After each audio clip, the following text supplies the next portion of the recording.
Bank Nifty prediction में आप लोगों का स्वागत है गाइस। गाइस आज के दिन पे देखिए वही डबल बटन बनाया गया है। इस जगह पे जो फॉल हुआ है, मैंने आपको कहा था कि अगर डबल बटन बनाते हैं, ये कैंडल्स पोजीशंस उतने अच्छे खास नहीं दिख रहे थे, मगर आपको टारगेट दिया गया था 33,800 के नियर बाई, जो कि देखिए यहाँ पे अचीव होते हुए दिख रहे हैं। और अगर सही से आप लोग देखते हैं, दो चीज देखिए। पहली बात है तो इस जगह पे डबल बटन बनाया गया था, उसके बाद प्राइस ने ऊपर के साइड पे गए। और सेकेंड चीज है, देखिए डबल टॉप भी आप लोगों के सामने ही है।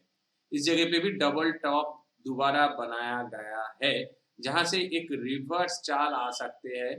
तो इस जगह पे ऐसी ट्रेंड लाइन की अगर ब्रेकडाउन आते हैं तो, मगर एक चीज है, ऊपर के साइड पे ये जो ट्रेंड लाइन है इसको अभी भी टच कर किया नहीं गया, या इसका नियर बाई प्राइस नहीं आए। तो कल के दिन पे ऐसे हो सकते हैं एक गैप अप ओपनिंग हो जाए इस लेवल पे 33,800 पे। एंड यहाँ पे ऊपर के साइड पे चाल आने के बाद नीचे के साइड पे गिरावट हो सकते हैं। तो निफ्टी में भी ऐसे कुछ चाल हो सकते हैं कि ऊपर के साइड पे जो मैंने अभी अभी निफ्टी का डिस्कस किया, आप लोग जरूर उसको देखिए गाइस। तो एक फॉल्स ब्रेकआउट भी दिखाया जा सकता है। तो इस फॉल्स ब्रेकआउट और इस जगह पे जो अपसाइड मोमेंटम, ये दोनों शायद मिल जाएंगे। इसके बाद इस जगह पे नीचे के साइड पे आ जाएंगे, आपको फॉल्स ब्रेकआउट भी निफ्टी पे रिवर्स होते हुए दिख जाएंगे आपको। तो अगर आप लोग सही कैलकुलेशन या सही प्रेडिक्शन समझना चाहते हैं तो दोनों वीडियोस को जरूर देखिए। वो भी बहुत बड़ी वीडियो नहीं है, मगर कैलकुलेशन को देखिए तो आपको समझ में आ जाएंगे। और इस जगह पे देखिए, यहाँ पे एक बार अगर मतलब कि थर्ड टाइम, एक बार आ चुके, दो बार आ चुके, थर्ड टाइम में भी इस नियर बाय आने के बाद यहाँ पे गिरावट आ सकते हैं, या तो इस जगह पे भी यहाँ से भी गिरावट हो सकते हैं, इसके चांस है। यहाँ पे होंगे तो इस लेवल तक आएंगे, प्रॉफिट बुक करके आप लोग निकल जाइए मार्केट से। और इस लेवल से अगर गिरावट होते हैं तो वो गिरावट अच्छी खासी हो सकते हैं गाइस, ठीक है। और अगर किसी भी हालत पे निफ्टी 16,200 को क्रॉस कर जाते हैं, या 200 के ऊपर सस्टेन कर जाता है, तो ये मार्केट ऊपर के साइड पर आ सकते हैं। तो ये वेज पैटर्न है, वेज पैटर्न के ऊपर प्राइस अगर आएंगे तो उसमें भी ट्रेड अपॉर्चुनिटी आपको मिल सकते हैं। आप लोग इसको ऐसे भी देख सकते हैं लाइक दिस। तो इस पे अगर ब्रेकआउट आपको आ जाएंगे तो इस लेवल पे भी ब्रेकआउट आने के लिए आपको वेट करना होगा। बाइंग अपॉर्चुनिटी के लिए आपको मेन जो ट्रेंड लाइन है इसकी ब्रेकआउट की वेट करना पड़ेगा। और ऊपर के साइड पे 34,000 की लेवल है, नीचे के साइड पे 33,597, मतलब 33,600 चल रहे हैं। तो ये जो 600 पॉइंट्स है, इसके बीच में गाइस बहुत सारे हलचल हो सकते हैं। तो इस हलचल के बीच में आप लोग ट्रेड अपॉर्चुनिटी कैसे बनाएंगे? अगर ऐसे अपॉर्चुनिटी हो जाते हैं, मान लीजिए गैप अप ओपनिंग हो गए, दो तीन कैंडल के बीच में इस जगह पे ब्रेकआउट दिख गया है, तो डेफिनेटली 34,000 को तोड़ने के लिए वेट कर जाइए। 34,000 टूटेंगे तो ही बाइंग अपॉर्चुनिटी लीजिए, और इसके नीचे शॉर्ट स्टॉप लॉस रखिए। अदरवाइज गाइस इस लेवल पे बाइंग अपॉर्चुनिटी लेना थोड़ा खतरनाक साबित हो सकता है। ऐसी ट्रेंड लाइन की ब्रेकआउट बनेंगे, मगर इस ट्रेंड लाइन से ये गिरावट हो सकते हैं। तो इस ब्रेकआउट पे आपको ट्रेड अपॉर्चुनिटी ढूंढना नहीं चाहिए। अगर ऐसे कुछ हाल बन जाते हैं, मान लीजिए कि यहाँ पे जो ट्रेंड लाइन जैसे हम लोगों ने अभी ड्रॉ किया, इसके अगर ब्रेकडाउन आ जाते हैं तो इस पे शॉर्टिंग अपॉर्चुनिटी आप लोग जरूर लीजिए। और ऐसे ना हो कि अगर इस जगह पे मान लीजिए गैप डाउन ओपनिंग होता है, प्राइस आ जाते हैं इस लेवल पे, तो ये जो ट्रेंड लाइन है इसके नियर बाई भी आ जाते हैं, उसके बाद अगर रिवर्स में जाते हैं तो फिर आप लोग बाइंग अपॉर्चुनिटी के लिए सोच सकते हैं। वो है 33,000 की लेवल। तो 33,000 की लेवल से और एक बार अगर रिवर्स आते हैं तो उसमें आप लोग थॉट प्रोसेस चेंज कर सकते हैं। देखिए पिछले दिन पे कोई मुझे पूछा पूछा था कि 34,200 की उसने कॉल ऑप्शन लिया है, 34,200 की। तो तब प्राइस इस जगह पे थे, तो मैं उसको बताया कि 33,000 एक अच्छी खासी पॉइंट है, मे भी इसको रिस्पेक्ट नहीं दिया जाएगा। फिर भी जो अगर यहाँ से अगर रिवर्स आते हैं तो आप लोग जो भी आपका लॉस है उसको घटा के निकल सकते हैं।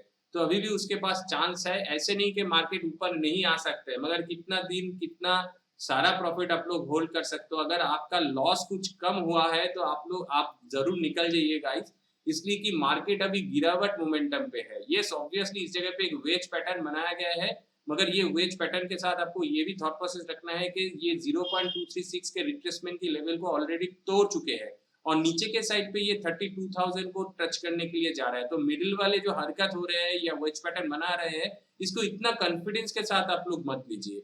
आपको ये थॉट प्रोसेस भी रखना है कि ये प्राइस एक्शन है, और ये फिबोनाची रिट्रेसमेंट में प्राइस एक्शन के ही इंपॉर्टेंट टूल है, तो इसको आप लोगों को डेफिनेटली इंपॉर्टेंस देना है।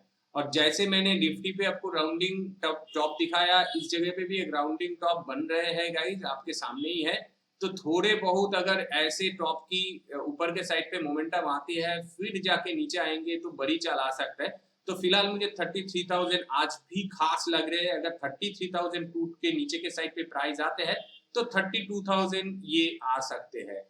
फिलहाल जहां पे प्राइस चल रही है 600 पॉइंट ऊपर है, तो 600 पॉइंट नीचे आना कल के दिन के लिए शायद कुछ प्रॉब्लम या दिक्कत हो सकते हैं। अगर बढ़िया गैप डाउन ओपनिंग वगैरह हो जाता है तो हो सकता है, अदरवाइज गाइस प्राइस आएंगे और 33,000 के नियर बाई आके एक साइडवेज एक्ट हो सकता है। नेक्स्ट डे ऑनवर्ड्स में भी इसको तोड़ा जा सकता है, या कल के दिन पे अगर 1 बजे के पहले 33,000 टूट जाता है तो डेफिनेटली शॉर्टिंग अपॉर्चुनिटी लीजिए। चलिए ऑप्शन चेन को एक बार चेक कर लेते हैं। देखिए बैंक निफ्टी के ऑप्शन चेन पे भी गाइस नीचे के साइड पे ज्यादा से ज्यादा पोजीशन बनाया गया है, मगर इस पे देखिए माइनस दिख रहा है 34,000 पे। इसके पीछे की वजह है 34,000 देखिए नियर बाय आ चुके हैं, ओनली 400 पॉइंट्स दूर है गाइस। 600 पे तो चल रहे हैं तो 400 पॉइंट्स दूर है। तो और बैंक निफ्टी जब भागता है तो बहुत अच्छी तरह भागता है, तो इसलिए इस पे माइनस दिख रहे हैं, मगर पोजीशंस पे उतना ज्यादा गिरावट नहीं हुआ है जितना इस जगह पे भी पोजीशंस है। ठीक है, 17,500 लाख की पोजीशन, 17,600 लाख की पोजीशन, मगर नियर बाई जो नीचे वाले नंबर्स है उसमें पॉजिटिव चेंजेस तो दिख रहे हैं, मगर नंबर्स उतना ज्यादा नहीं दिख रहे हैं। तो नीचे वाले देखिए 33,500, तो नीचे अगर 33,500 टूट जाते हैं, यहाँ पे ब्रेकडाउन आएंगे तो गाइस 33,500 वैसे भी टूटने में आपको दिख जाएंगे। तो जैसे ही टूटेंगे शॉर्टिंग अपॉर्चुनिटी लीजिए, 33,000 के टारगेट आपको मिल जाएंगे। 33,000 से थोड़े पहले जरूर निकलिए, 33,000 को एग्जैक्टली टारगेट मत कीजिए। देखिए 33,000 पे अच्छी खासी पोजीशंस है 14 लाख की, और ये अगर टूट जाता है तो नीचे के साइड पे तो गाइस वीकनेस दिख रहे हैं ऑलरेडी। तो anything can happen in the market, but 33,000 को मे भी कल के दिन पे रोका जा सकते हैं, या तो अगर टूट जाते जाएंगे तो 1 बजे से पहले शायद टूट जाएंगे। ठीक है, और यहाँ पे देखिए ऊपर के साइड पे अगर 34,000 किसी भी हाल में टूट जाते हैं, फिर 34,500 पे आके रुक जाते हैं। ठीक है, तो अगर 34,000 किसी भी हाल पे टूट जाते हैं, ओनली 400 पॉइंट्स है, बाइंग अपॉर्चुनिटी पे आ सकते हैं, या निफ्टी पे भी 16,200 टूट जाएंगे, 34,000 बैंक निफ्टी पे भी टूट जाएंगे, तो आप लोग बेझिझक बाइंग अपॉर्चुनिटी तब ले सकते हैं 34,000 टूटते हैं तो। और 34,500 के पहले निकल जाइए। यस ऑब्वियसली 34,750 तक की टारगेट आपको दिखने में आ सकते हैं, मगर 34,500 पे जरूर निकल जाइए, उसके ज्यादा लालच मत कीजिए। 34,000 के ऊपर अगर आपको अपॉर्चुनिटी मिल जाता है तो मान लीजिए ऑलरेडी 400 पॉइंट्स प्राइस ऊपर पे आ जाएंगे, फिर जाके ब्रेकआउट देंगे तो और भी 500 पॉइंट्स, मतलब 900 पॉइंट। तो एक दिन पे 900 पॉइंट बैंक निफ्टी चल जाएंगे तो लगभग 1000 पॉइंट की नियर बाय आ जाएंगे। तो आपको 34,500 से पहले 34,450 पे या 400 पे निकल जाइए, बहुत प्यारा सा टारगेट आपको अचीव होते दिख जाएंगे। ओके, तो गाइज बैंक निफ्टी प्रेडिक्शन में आज के लिए इतना ही। वीडियो को अगर अच्छा लगा तो लाइक कर दीजिए, चैनल पर नए हो तो सब्सक्राइब कर दीजिए। Thanks for watching, see you in the next session.